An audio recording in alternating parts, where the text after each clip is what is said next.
dans un des 180 répartiteurs des Bouches-du-Rhône, donc qui est un lieu où les infrastructures en fait, connectent l'ensemble des réseaux. Donc là on se trouve devant en fait, un brassage avec des jarretières donc, qui sont autant de clients qui sont connectés sur la DSL.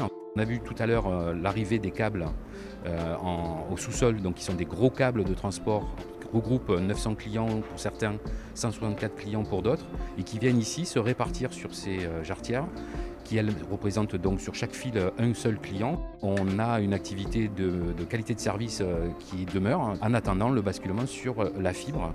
La fibre qui, vous allez le voir, par rapport à la dimension des câbles, occupe un espace beaucoup plus réduit. Donc on a vu les équipements donc, pour le réseau cuivre, et là nous sommes devant les équipements donc, pour la fibre, et on voit finalement que pour le même volume de clients, on a un volume d'infrastructure et d'équipement qui est beaucoup plus réduit, et ça se tient au fait que le cuivre fonctionne donc, comme son nom l'indique sur une paire de cuivre, et que la fibre elle fonctionne sur une fibre de verre donc, qui transporte de la lumière, et donc sur des mêmes câbles on peut transporter et relier beaucoup plus de clients.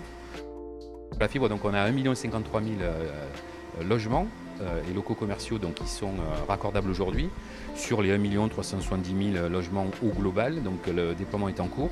Ça représente en fait un volume qui est à 80% et qui progresse encore tous les jours.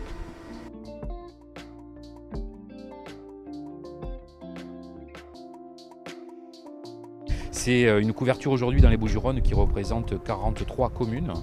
Cette technologie en fait qui va avoir dans les années futures pour le grand public d'ores et déjà des usages en termes de débit, puisque vous avez des débits qui sont comparables finalement à la fibre. Mais la 5G c'est aussi et d'abord sans doute une génération de mobile qui va permettre en fait au monde industriel d'utiliser cette technologie. On a la possibilité sur la santé de faire de la téléconsultation. La 5G pourra accompagner toute une série d'usages et d'activités sur le territoire.